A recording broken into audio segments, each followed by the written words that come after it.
এখন অনেকগুলো প্রশ্ন এসে যায়।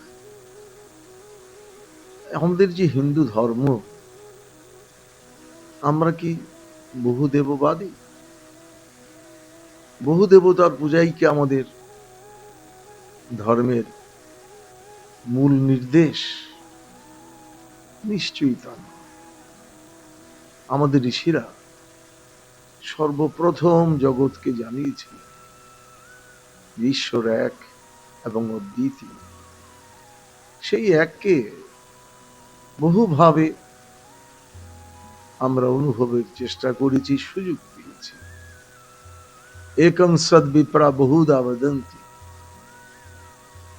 কাজেই ভিন্ন ভিন্ন ভাবে যত আরাধনা সেই একেরই উদ্দেশ্যে করা হয়েছে।